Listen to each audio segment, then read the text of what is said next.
My sister allows her children's criminal behavior. Now they're ruining the neighborhood. I called the police when I got home from work and noticed my shed door was open. The padlock I used to keep it closed was broken. I had many bags full of soda, cans in there. I have a habit of drinking a lot of soda, so I accumulated a lot of cans and was planning to take them to the recycling center soon. Besides my cans, other things were also missing from my shed. Some gardening tools, a machete, and a gas can. I checked the security cameras early in the morning after leaving for work. I saw my 3 nephews enter my shed, use a hammer to break the lock and take the cans, as well as the other things. I called my sister, and she and her husband denied that their children did it until I arrived at their house with the footage from my cameras. They were furious with their children for stealing from me and skipping school to do it. I recovered the other things, however, the gas can was empty. But they had already redeemed all the unclear, possibly recyclable or recyclable. I wanted the money for the cans, and my nephews had already spent it on video games and junk food. I demanded to know how much they got for the cans, and it was almost 200. I told my sister that she now owes me more than 100 for the cans and the broken lock. My sister and Bill went from being angry with their sons to making excuses for them, then to being angry with me for wanting that money back when I know they have 3 kids and a mortgage. I told them it was that, or I was going to the police and pressing charges. They told me to leave, and I told them they had 2 days to decide how to pay me back before I went to the police. My nephews are thieves and have stolen from me before. That's why I installed the cameras. What my nephews did was definitely wrong, but I also know that my sister and Bill can't really pay me back, and they're calling me nonstop, telling me I'm heartless for giving them the ultimatum, when I know they're almost broke after the holidays. Update 1. Well, I went to the police. I tried to reason with my sister when I called them this morning because I didn't want to wait until after they finished their work to talk to them. Not only did they reject any suggested way of returning my money, but they also said it was my fault for having the cans there in the first place. First, they said I tempted my nephews with the money. I was furious and told them I was done with them. Then they started calling me nonstop again. My older nephew sent me a picture of himself holding a soda can in his hand and giving me the middle finger. So that was it. I went to the police station and filed a report. I gave them a copy of the video footage of my nephew stealing from my shed. I gave them the broken padlock they had broken. I showed them all the messages and screenshots that were handed over. As evidence, I even gave them the picture my older nephew sent me of him giving me the middle finger. I don't know if my nephews have been arrested yet, but they assured me they will be. Maybe some community service will change their attitudes. I also told the police I was worried that my nephews had taken the machete, but it was as I thought. They classified it as a tool, especially since they also took many other tools. Besides the machete, they also took some pruning shears, a steel rake, 2 shovels, one of them a folding camping shovel, a full 2-gallon can of gas, a cheap electric drill I got for about $5, used an electric hedge trimmer, and a small electric chainsaw that was also used. They didn't touch the lawnmower, the extension cords, or the old radio I had there. I don't know why they took what they took, but I guess they thought they could resell it or something. However, I got all of that back except for the gas that was in the can. I don't know what they used it for, but it was old gas anyway. After they first broke into my shed, they took what they could grab and then came back with some shopping carts, which I guess they stole too. But it took them several trips to get all the cans, and they didn't even bother to lock the door when they were done. Anyway, my nephews are now in trouble for burglary, theft, and harassment. I'm sure my phone is going to be ringing off the hook today or tomorrow when the cops come for those kids. But I gave them chances, and I meant it. I don't even care if I get the money back. Now they had their chance. I'll replace the shed license plate with a much stronger one, and the machete won't be kept in the shed anymore. I also talked to some of my neighbors about what happened. They told me that lately cans have been disappearing all over the neighborhood. If someone left a bag of cans outside, they'd steal it. I can't say if my nephews were the culprits, but if they were, then they've been doing this for months. I also spoke to my family, and they're fed up with my sister and Bill too, so everyone's on my side at least, which is good to know. I was worried they'd turn against me since I filed the police report. But not only did I get a lot of good for you, and it was about time those boys faced some justice. I wasn't the only one in the family who was robbed. Many in the comments suggested I should offer my nephews jobs to pay off the $2,000. No way I was going to do that. Those little shits hate doing any work and would just complain and act like the world was against them. They'd have to be supervised all the time, which is another thing I don't want to do. Besides, I banned them from my house for a good reason. The theft started with food and snacks and then moved on to DVDs and video games that made me start putting my initials on cases and discs with permanent markers so I can prove when my nephews took something of mine. They tried. The excuse of, oh, was that they let us borrow things sometimes, but I always called and then made them return what they took. So they always acted like I was an idiot for doing it. And then when they were forced to apologize to me, each time they gave the fakest apologies I've ever heard. The last straw that got my nephews banned from my house was when they used the spare key hidden from my house to break in and steal 3 6-packs of my favorite beer from my fridge. In addition to ransacking my kitchen for anything else they wanted, one of them relieved himself in my bathroom and not only didn't flush, but he also intentionally peed on the floor. They tried to say it wasn't them, but I knew it was the beer they stole was even hidden in their room. My sister and I barely punished them and basically gave me an excuse equivalent to kids will be kids. Then they scolded me when I said that they and their kids were no longer welcome in my house ever again, and all of that is because I installed the cameras. When I installed them, I didn't tell anyone which. It was a very clever idea because my nephews had no idea they were there. When they broke into my shed, I guess I was their easiest target. When I can afford it, I plan to put more cameras inside my house too. Update 2. My nephews were arrested on Saturday. The police went to their house and my sister and Bill were forced to let them in because they had a warrant. Apparently, all 3 of my nephews went from being spoiled little brats to crying like babies when they were being handcuffed. I know this because a neighbor, familiar with who's a friend of my sister's, was there to see it. Shortly after the arrest, my sister and Bill called my phone nonstop. They couldn't get their sons out of jail until Monday morning. Now, the boys are being charged with theft, willful destruction of property, vandalism, and harassment. The police took this case quite seriously, since there have been complaints about my nephews for some time, but nothing had been proven until now. In the last few months, bags of cans have been disappearing all over the area. I don't know if it was my nephews or not. They're not suspects. Likely with the news of his arrest, hopefully other neighbors with security cameras will come forward with more recordings. My sister and Bill also showed up at my house. I refused to open the door and told them that all this happened because they are accomplices, since they refused to hold their children responsible for their actions. This made them yell and bang on my door even harder until I threatened to call the police too, and since I already did it once, they know I mean it. So they left without causing any more trouble, but they came back to flood my phone I didn't block. My sister or Bill instead, I decided to save all the messages they send me, because I've decided to take them to small claims court. For this, I really don't need or want the money, and I've already replaced the destroyed lock with a much better one. However, the children aren't the only ones who need to learn a lesson. In the end, I hope I've put them in enough of a bind so they never mess with me again. I also have the full support of my family in this, my parents, uncles, cousins, etc. They're all backing me up because my nephews have also stolen from them. After banning my nephews from my house, some of them did the same thing. I'm going to push for my nephews to do community service, and the reason isn't just because it's a good idea, but also because I know that's what they hate the most.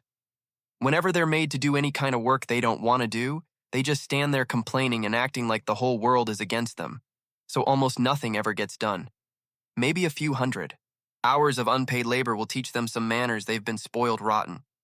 Update 3. Well, this is stupidly anticlimactic. I thought my sister and Bill were going to resist even more after everything that's already happened, but they actually caved in.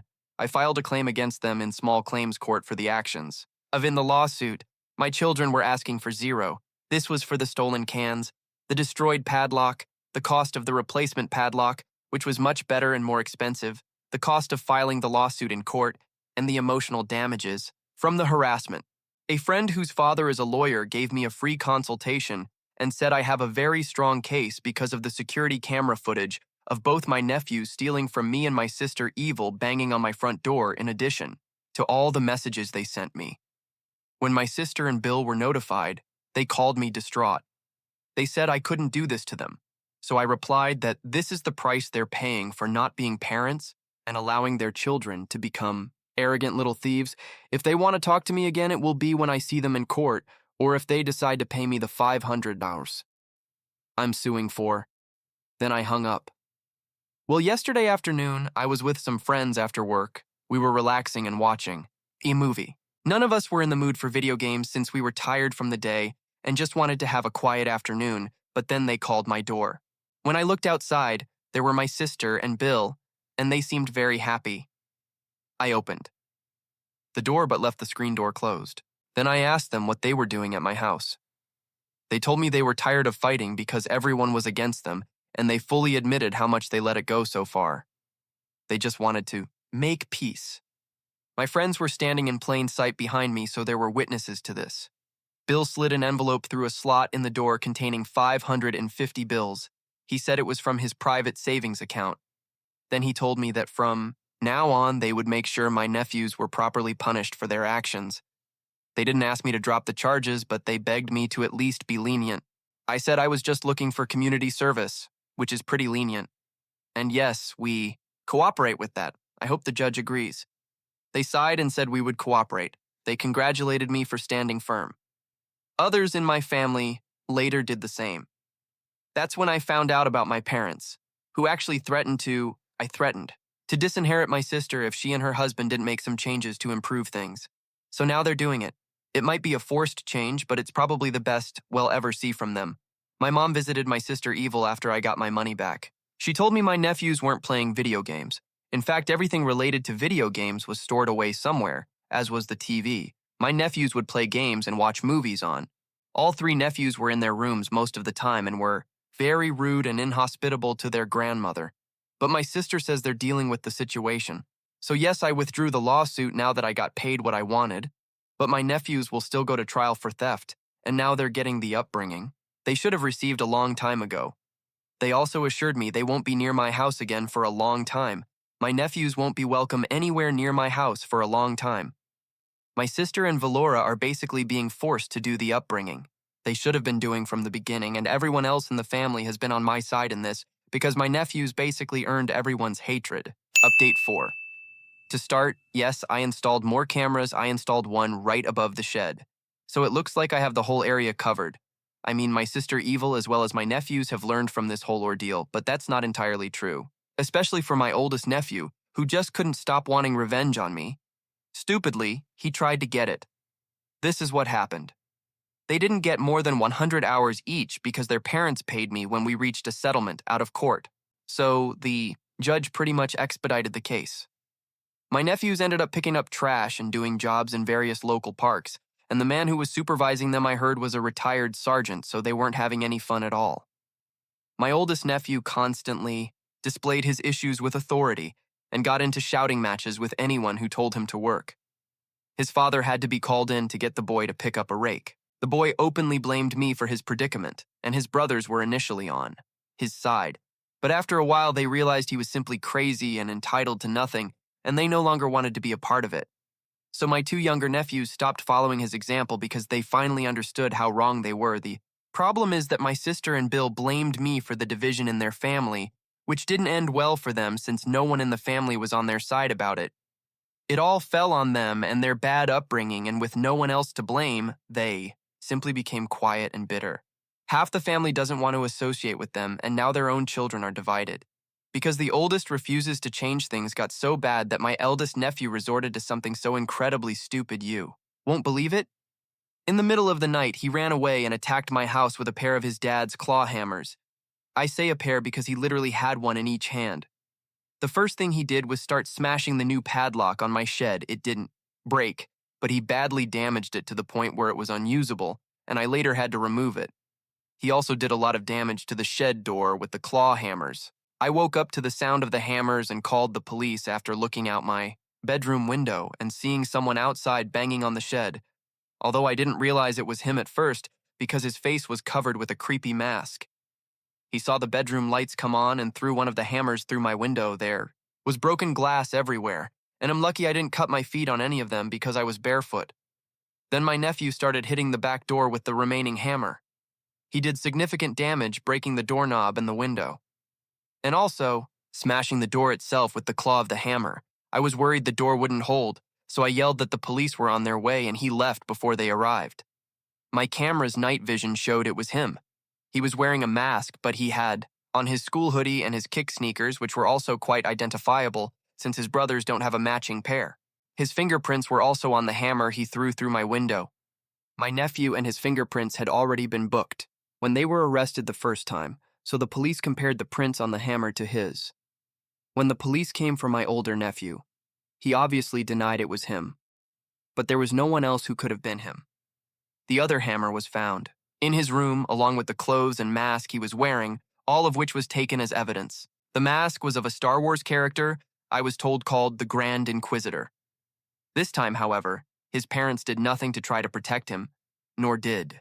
They tried to blame me. They simply let their son be taken away screaming. I was there to witness the arrest, but my sister told me that my eldest nephew was pacing back and forth crying, saying he hadn't done anything wrong, and then screaming that it was all my fault and that he had to get revenge on me. The boy had to undergo a serious mental evaluation, and it was determined that he might be bipolar. However, that doesn't excuse what he did later. When he was properly diagnosed with bipolar disorder, he started blaming everything bad he did on it and acted as if he didn't deserve it all just for receiving treatment. But he ended up spending a month in a juvenile detention center. They managed to get my nephew properly medicated, and he pleaded guilty to avoid going to trial in exchange for more community service, mandatory counseling, and probation. On this occasion, his father came to my house and personally replaced the broken window and door, although he barely said a word to me while doing so. My two younger nephews still exclude their older brother from almost everything, and he still hasn't apologized for attacking my home. Also, unfortunately, he's repeating a school year because of how bad his grades were, which still worries his parents a lot. My two younger nephews came on their own in July to apologize to me personally. They said they always followed their brother's example and that he made everything seem fun, but the consequences of the crimes weren't worth the fun they were having, and they didn't want anything to do with it. They wanted their fun uncle back and asked if we could start over. I told them yes, but they would have to earn my trust again, which they happily agreed to. My oldest nephew turned 17 a few months ago and basically received nothing. Not even a cake. It was part of his punishment for what he did. I can only imagine how much money it has cost his parents. In the last year, he led his brothers to rob me and then destroyed the window and door of my house. I imagine that, in total with the lawsuit I filed earlier and replacing both the door and window, it cost them more than 1,000 doors, and windows are not cheap. Meanwhile, my youngest nephew had his birthday a month later and received a new mountain bike among his gifts. This greatly upset my oldest nephew, and he cut the bike's tires with a kitchen knife, which caused him more problems. Since I know something about fixing bikes, I bought new inner tubes and tires for the bike and put them on. So the bike is fine. My nephew thanked me a lot for fixing it. My oldest nephew tried to run away because they weren't spoiling him anymore. He just left and got on his bike with a backpack full of stuff, and he left. His parents quickly reported him missing because he left a goodbye letter that basically blamed me and his bipolar disorder for all his problems. In the letter, he stated that he couldn't wait to turn 18 to get away from all of us. So he was doing us a favor by leaving early, but he returned 3 days later without his bike or backpack and looking beaten up. He didn't tell anyone what happened. We still don't know, but he was scolded for continuing to use it for his personal problems. Since blaming me was the first thing he did after returning, I didn't force him to steal from me. I didn't make him attack my house. I didn't lead him to run away. All of that was his doing, and he almost ended up back in juvenile detention for running away and violating his probation. But somehow he got out easily. Currently, he spends most of his days in his room when he's not at school doing counseling. He finished his community service, but his probation will last until he turns 18. He received some leniency for being diagnosed as bipolar, but that didn't exempt him from the consequences. Believe me, he tried many times. Once he was told what his problem was, it became his excuse for everything. But many people go through their whole lives with that same mental condition and never do the things he did. I've been mending things with my two younger nephews, but I don't want to be around the oldest at all, and the feeling is clearly mutual. I've only seen him once in person in the last few months, and he looked at me with more hatred than I've ever seen in anyone before and stomped away.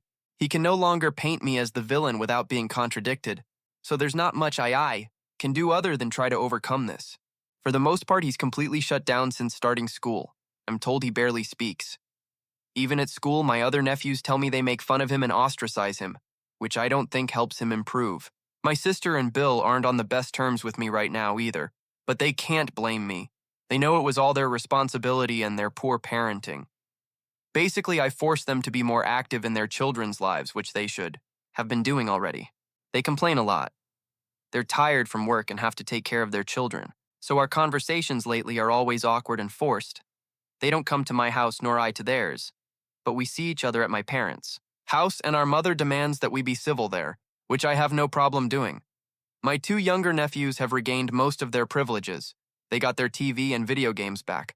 But my oldest nephew isn't allowed to use them at all, I'm told. He has some kind of electronic entertainment in his room, but I don't know what kind. I only know that he spends most of his time there unless he has to be somewhere else.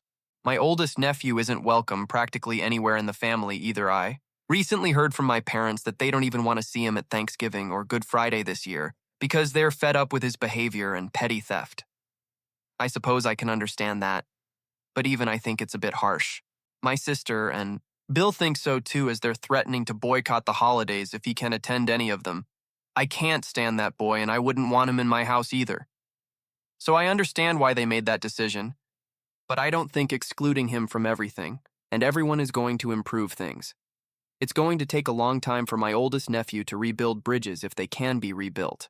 As things stand, he can try to run away again once he's of age, unless last time scared him too much to try again. But hopefully things will improve for him in time if it's not too late to correct his behavior. I may not like him, but he's still my nephew and I care, even though I feel powerless to do anything. So for now, the most I can do is stay out of it and offer support where I can. Update 5. I was hoping to have a better update for everyone after the holidays, but things didn't really get better. They started to get better and then got worse again. It took a while, but now everything is more or less okay. I didn't post earlier because I thought it was better to wait. I wrote most of this months ago, but I decided to wait a little longer to see if the situation improved. But then I waited too long and just forgot about it until recently. So here it is. Let's hope for the final update. I'll give a summary, but there's too much of it, so if you want to know the rest, you'll have to come back and read it. To start this post last year, my sister and Bill went to the Bill's parents' house for Thanksgiving instead of my parents'. My eldest nephew wasn't exactly on his best behavior there either, but he didn't cause any problems. At least that's what everyone was told. My sister Evil also had a long talk with my parents about how excluding my nephew wouldn't help his mental state at the time, and I supported them on this too because the way things were going, all my nephew would feel was hatred. So my parents relented and let him come over on Christmas Eve. I of course bought him a present, but since I wanted to help him mentally improve, in early December, I went and bought him a used metallic green mountain bike from the local thrift store. It needed a little work, but it was a great buy for $30. I also knew that since his good backpack had been stolen, he was using an old one that belonged to one of his brothers. So I grabbed a used one from the same thrift store for a few dollars, fixed up the bike and the backpack, and when I presented them to him one Sunday, he seemed completely surprised that I was giving him anything, and it also made him very uncomfortable. But he accepted them with a look of gratitude, and he immediately began using them to get to and from school, just like he did with his old bike and backpack. My sister Evil was also quite surprised that I gave him presents, let alone that I replaced the things that were stolen from him when he ran away after attacking my house with hammers. But the presents had the effect I hoped for. I was no longer the object of his anger. He had really been looking for any excuse to make me look like the snake Bill who ruined his life, but am not. The next time I saw him was at the family Christmas Eve party, and while he was there, my sister and Bill forced him to apologize for taking out all his anger on me. They hovered over him like shadows while he was talking to me. They told him to look me in the eyes repeatedly, and in his apology, he admitted that it wasn't my fault he got arrested. He provoked me, he stole from me and damaged my property, and he won't do it again. We shook hands and he didn't cause any trouble at the party at all. But his parents were like his shadows all night. They didn't leave him alone at all. They could have had him tied up with a leash. It was awkward, but I can understand why I would risk so much just so he could attend Christmas on New Year's Day. However, things took a turn. My eldest nephew stole a bottle of champagne from his parents and drank it quickly, locked in the bathroom before anyone could stop him. He had asked them for a drink earlier, and they told him he was too young. So he stole one of the bottles and drank it in one gulp. Didn't know this until then, but apparently he had been stealing alcohol since before his first arrest and kept a stash somewhere. It was slowly running out since he only took it little by little, and he even sold some to other kids in the neighborhood. He didn't get into a big mess. They just sent him to his room at night after he said he stole the liquor because he simply craved it. And it was New Year's Day. His brothers admitted to their parents about his stash and showed them where it was hidden. It was a plastic box in the space under the house. When asked how they got all the alcohol, my younger nephews admitted that they were following their brother's example. They would only steal one beer at a time or pour a little liquor from its original bottle into another little by little, and then the bigger bottle. They had been breaking into other people's houses and doing the same thing all over the neighborhood.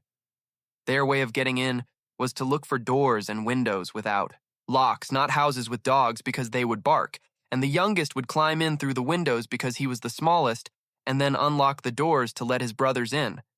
They made sure not to steal anything big from the houses so they could come back several times, but after being arrested last year, they realized that they no longer enjoyed being thieves and were simply following their brothers. Example, as they said before. Of course, the boys were in trouble for not admitting any of it until then, and despite trying to keep it a secret, somehow it got out. It confirmed some of the neighbors' suspicions. Considering how good my nephews were at being thieves, I would have thought days ago that they would have been more careful with the cameras. Or maybe they just thought that old uncle would never have cameras, but after my nephews were exposed as thieves, some of my neighbors and my sister's neighbors also installed cameras. The punishment for admitting how they stole. Things was light for my nephews. It was a bit redundant for the older one because he's still in trouble with probation and such, and he hadn't tried to steal anything else until he took the champagne bottle. Bill started giving him a lot of mints to chew to help with his cravings because that's what he used to cut down on drinking, and it helped a little. Bill also started keeping all his liquor locked in a locked cooler in the garage. He suspects his son tried to break into it once. Aside from all that, things didn't seem too bad until my older nephew got into a fight at school in February. They told me he didn't start it, but another kid picked on him until they started exchanging blows. He broke my nephew's 2 front teeth when he smashed his face against a locker. There was a reason for this attack. My younger nephews told me that their older brother had several targets. He bullied at school before he was arrested. Apparently, he was the typical bully that people imagine stealing. Things from other children would target the small and weak ones, hitting them when no one was looking, and on more than one occasion he used a small knife to puncture bicycle tires. Well, the older brother of a boy he had previously bullied went after him, and that boy left him badly injured. He knocked out both of his upper front teeth and broke his nose. He had to be taken to the hospital, and an emergency oral surgeon had to put his teeth back in place, which also required special braces to keep them in. They also had to reshape his nose, and he was put in a neck brace. The poor boy didn't want to be seen by anyone for months. No one filed charges. Believe me, I've asked many times, but the other boy's parents paid at least half the cost of my nephew's dental and nasal treatments through their insurance. That's what they told me. Anyway, my sister Evil's health insurance coverage was insufficient to cover the rest, and they had a high copay. They didn't bother to file anything because they didn't want to be in court again, and the other boy's parents just paid what they paid because they didn't want to be defendants. I also contributed a little to the cost. I still had the 0 they gave me in cash after I sued them and decided to give it back to help alleviate the cost a little. They won't tell me how much it cost to fix my nephew's nose and put his 2 front teeth back in, but after that, I think maybe they didn't have any savings left. When I saw my nephew after the incident, his face was smashed and his front teeth were held together with wire. He refused to go back to school. He did all his remaining lessons online with a laptop provided by the school. I was told that the boy who hit him only received a 2-week suspension. I won't deny that I was upset, but at the same time I know that this only happened because my nephew was bullying other children. What you sow, eventually you reap. Now it's summer, and my eldest nephew is still a recluse most of the time. He'll go out for a bike ride alone for an hour or two, but other than that, he generally stays in his room. There have been talks between my sister and Bill about moving closer to his parents after their son's probation is over, and they haven't. I blame them. Practically, the entire neighborhood hates them now, so they want to leave as soon as they can afford it, which sadly may take another year or so. I've been spending more time with my 2 younger nephews, and they're doing much better now. They're more respectful, and have been allowed back into my house. Nothing has disappeared, and I enjoy spending time with them, watching movies and playing games. They've become good boys again and are trying to make amends. On the rare occasions I see my older nephew, he's no longer cold towards me. He even brought me his bike once to fix it. But now he's a boy of few words, almost silent and stoic these days. I know that when he turns 18, he wants to be far away from here. We've suggested technical school, and he's not against the idea. Besides that, I've been doing my best not to interfere as an uncle, so that's it. After all this time, I may not have anything else to write here.